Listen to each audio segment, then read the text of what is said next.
Kembali lagi di Cahaya Hati Indonesia, Masya Allah. Supaya hati kita terus bercahaya harus disirami rohani ya. Disirami rohani kita oleh ilmu dari guru-guru kita ya, Masya Allah ya. Baik Bu, masih semangat? Nanti Ibunda kita kasih kesempatan untuk bertanya ya. Namun sebelumnya kita akan angkat pertanyaan dari media sosial. Baik, untuk pertama mohon kesediaannya guruku yang dimuliakan Allah Subhanahu wa taala, Al Ustadz Hilman Fauzi. Ini dari Mulyana. Makasih ya Mulyana ya. Assalamualaikum. Waalaikumsalam warahmatullahi wabarakatuh. Ini pertanyaannya, bagaimana mengampuni orang yang menyakiti kita secara terus menerus? Kesel banget kayaknya di guru. Silakan guru. Iya baik, bagus sekali pertanyaannya ya. Kang Rasid mohon izin. Ya. Baik pemirsa Cahaya Hati Indonesia iNews TV yang dirahmati Allah. Di antara sikap terbaik ketika diri kita disakiti adalah memaafkan. Ya. Memaafkan itu menyembuhkan, memaafkan itu menguatkan. Bedakan antara memaafkan dengan melupakan. Karena bisa jadi berbeda. Betul apa betul? Ya. Memaafkan itu bukan berarti melupakan. Karena melupakan sesuatu perkara yang berat untuk bisa kita hilangkan. Tapi memaafkan membersihkan hati agar tidak ada kebencian di hati kita kepada orang yang menyakiti kita. Maka kalau ada yang menyakiti kita, sikapnya 3 kalau mau naik level lagi. 1, maafkan. 2, doakan. 3, ikhlaskan. Coba ulangi. 1 apa? Maafkan. 2, doakan. 3, ikhlaskan. Maafkan kesalahannya. Doakan yang terbaik untuk dirinya. Dan kita serahkan kepada Allah. Apa yang terbaik dari sakit hati yang kita rasakan.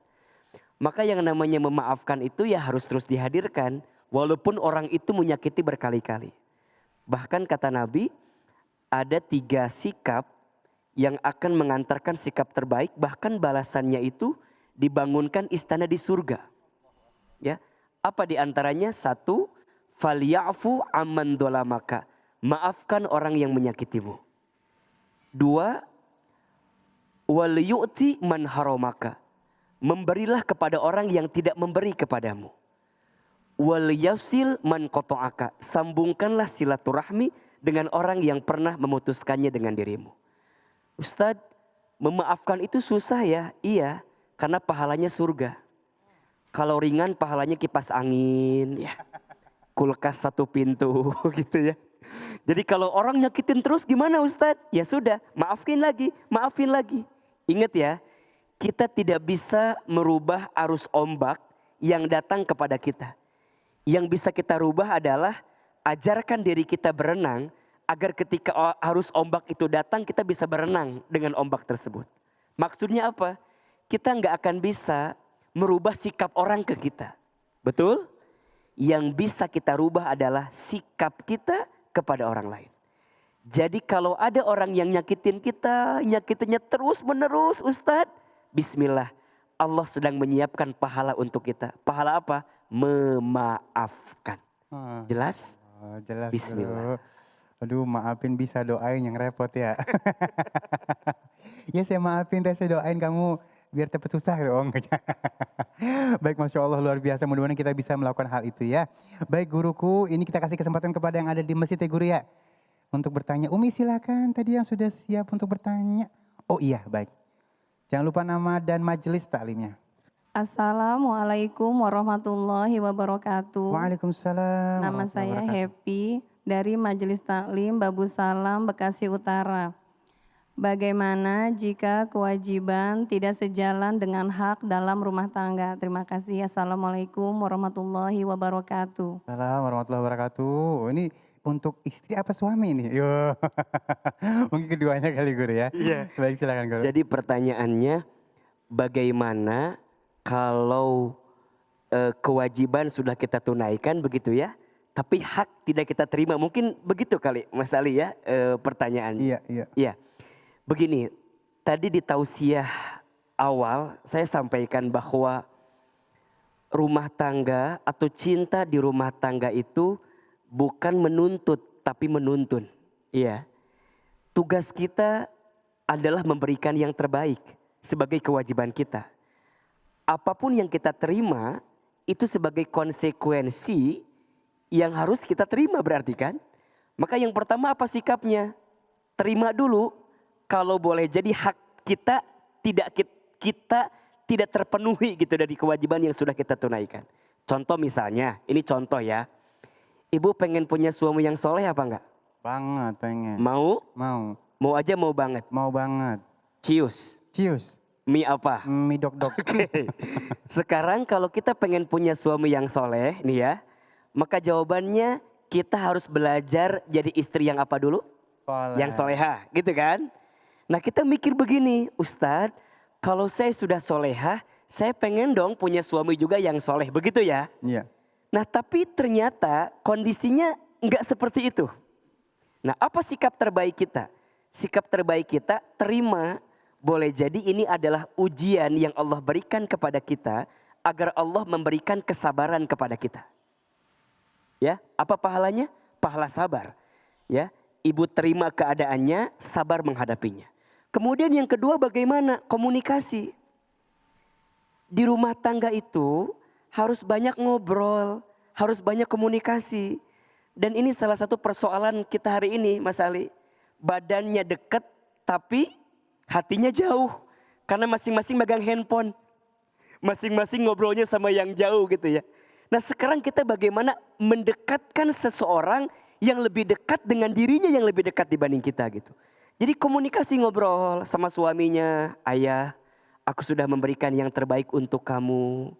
Aku juga berharap kamu itu demikian sama aku. Itu sah-sah aja, fine-fine aja gak masalah.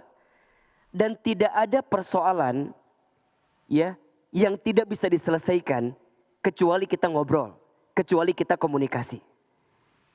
Persoalan itu akan semakin besar jadi persoalan ketika kita gak mau komunikasi. Maka silakan ngobrol, bertabayun, barangkali ya kita merasa sudah memberikan yang terbaik. Pasangan kita belum memberikan yang terbaik. Mungkin caranya beda gitu. Iya, ibu berharapnya A, pasangan ngasihnya B. Mungkin menurut dia itu cara mencintai terbaik. Menurut kita enggak begitu Ustadz. Berarti apa titik temunya? Ngobrol, ketemu, komunikasi. Insya Allah ada jalan keluar. Nah dan yang ketiga, jangan pernah berhenti berbuat kebaikan dalam kewajiban kita. Hal jazaul ihsan illal ihsan. Tidak ada satu kebaikan pun kecuali balasannya adalah kebaikan. Mana yang menjadi kewajiban ibu, lakukan kewajiban itu. Adapun hak yang ibu terima itu, ya, kalau sekiranya belum kita dapatkan, teruslah berdoa kepada Allah. Yang melembutkan hati suami kita siapa? Allah. Para suami yang melembutkan hati istri kita siapa?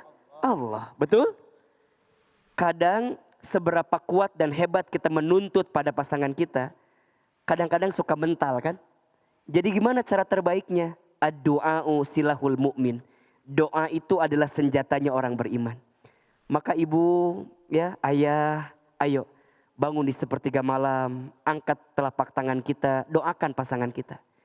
Ya muqallibal qulub, duhai Allah yang membolak-balikan hati, lembutkan hati pasanganku agar bisa memberikan hak terbaik untukku.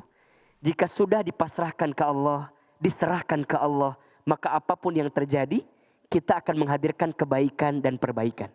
Kebaikan dan perbaikan. Ingat, kewajiban harus kita lakukan, adapun hak jika belum bisa kita terima, boleh jadi ada ujian kesabaran yang sedang Allah berikan kepada kita. Tapi gak boleh diam. Udah, Ustadz, udah aku mah gini aja. Nunggu begini aja. Enggak dong. Ikhtiar, komunikasi, usaha. Apapun hasilnya kita serahkan kepada Allah. Jelas kira-kira? Wallahu a'lam bishawab. Masya Allah, terima kasih guruku ilmunya. Dan kita masuk ke dalam pertanyaan dari media sosial lagi ya, bentar ya. Nah baik, ini dia untuk kesediaannya guruku yang dimuliakan Allah Subhanahu wa taala Kang Rashid. Ini pertanyaan dari @Juju Surtiah. Terima kasih ya, Neng kayak ya, Neng Juju ya. Assalamualaikum, waalaikumsalam. Apakah menjadi diri sendiri tapi dimusuhi atau disukai tetapi memakai topeng? Aduh bingung nih pertanyaannya ya. Apakah menjadi diri sendiri tapi dimusuhi atau disukai tetapi memakai topeng? Eh,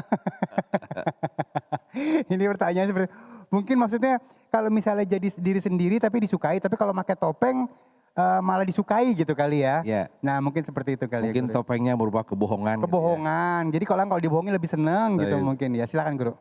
Terima kasih Bang Ali dan pemirsa Cahaya Hati. Saya ingat ada satu kalimat, just the way you are. Gitu. Jadilah dirimu sendiri. Jangan kalau tampil sebagai laki-laki, tampillah laki-laki. Kalau tampil sebagai perempuan, tampil sebagai perempuan. Jangan pakai topeng gitu ya. Jadi ketika pakai topeng banyak disukai, dicintai. Pas menampakkan keasliannya, kok banyak yang membenci gitu ya. Nah ini punten sekali lagi just the way you are. Jadilah dirimu sendiri. Saya teringat dengan ungkapan Sayyidina Ali karamallahu wajhah. Beliau menyampaikan kepada para pemuda, laisal fata man yakulu kana abi, walakinnal fata man yakulu ha anada. Bukan seorang pemuda hebat, bukan seorang pujangga hebat, kalau yang mengatakan ini adalah bapakku, inilah punyanya nenekku, ini punya kakekku. Dia bangga dengan orang lain. Itu namanya topeng. Kata Sayyidina Ali, itu bukan pemuda hebat. Kata beliau, lantas Kang Rasid, apa yang jadi pemuda hebat? Walakinnal fata man yakulu ha anada. Tetapi yang disebut dengan pemuda hebat, yang tidak pakai topeng gitu, adalah inilah aku yang sebenarnya. Kalau toh tadi pertanyaannya Bang Ali, bahwa kalau menampakkan keasliannya banyak yang membenci, berarti ubah dirimu, ubah. Jangan pakai topeng sehingga dicintai, berarti engkau membohong kepada dirimu sendiri. Nah sekarang lagi musim flexing, tampil di sosial media, tampil di TikTok, padahal tidak asli itu. Fotogendik gitu ya, pakai mobil-mobil mewah, ternyata mobil orang lain gitu ya. Foto, ternyata ada pemiliknya di dalam mobil itu ya.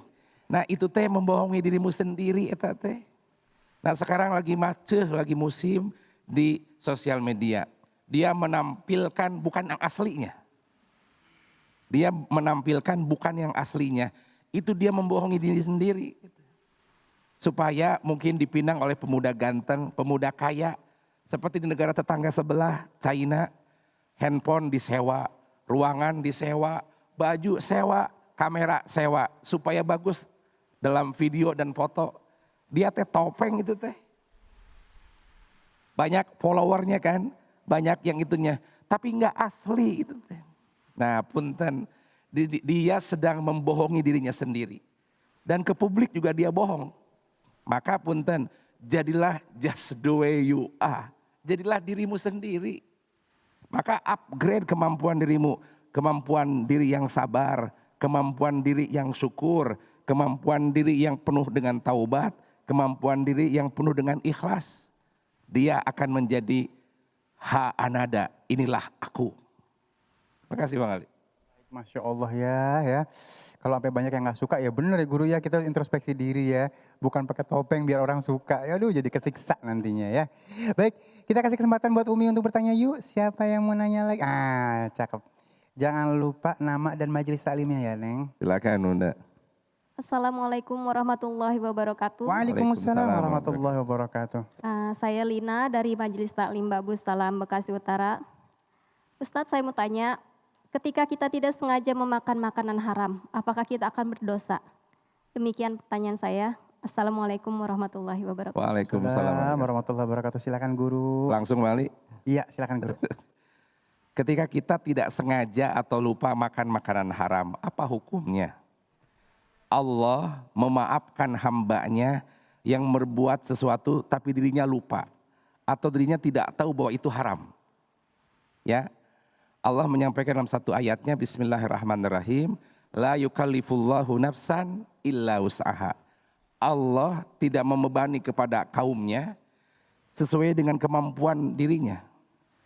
Termasuk Rasulullah bersabda ya, bahwa kaumku, umatku yang lupa, umatku yang salah sudah dimaafkan oleh Allah Subhanahu wa taala. Ya, Sebab punten sekali, kalau kita lupa, contoh, kita tidur, kesiangan, kebablasan, apakah dia mendapatkan dosa? Tidak, karena dia sedang lupa. Tidur kan tidak sadar. Bangun-bangun jam 7 pagi, subuh kelewat. Segera salat. Apakah mendapatkan dosa? Tidak. Makan lahap. Pasti kasih tahu, mah tahu nggak? Itu teh babi, astagfirullahaladzim. Mau dimuntahin nggak bisa gitu ya. Allah memaafkan itu. Allahu Ghafurur Rahim. Allah Maha Pemaaf. Tapi beda kalau disengaja. Dia lupa padahal dia tahu itu teh babi gitu ya. Itu dosa. Jadi hukumnya Kang Rasid, punten, kalau kita makan makanan yang haram, namun kita tidak tahu itu haram, Allah maafkan. Al-ma'fu anhu. Rufi al-qalamu, Allah akan mengangkat hukum kepada orang pertama yang tidur, kedua orang yang gila, yang ketiga orang yang lupa. Apa bunda? Allah mengangkat hukum kewajiban kepada hambanya ketika dia tidur, yang kedua ketika dia lupa, yang ketiga ketika dia gila. Orang gila tidak wajib sholat. Sampai dia sadar dari gilanya, baru dia wajib sholat. Begitupun ketika makan makanan yang haram. Oh dia lupa, dia tidak tahu itu haram, dimaafkan. Allah al-ma'fu anhu, maha pemaaf dan maha penyayang. Ya Allah, baik. Terima kasih guruku ilmunya dan pemirsa di rumah. Sesaat lagi kita akan belajar ngaji, memperbaiki bacaan Al-Quran kita bersama guru kita yang dimuliakan Allah Subhanahu Wa Taala, Ustadz Munawir Ngacir. Siapkan Al-Qurannya ya, jangan kemana-mana, tetap bersama kami di Cahaya Hati Indonesia.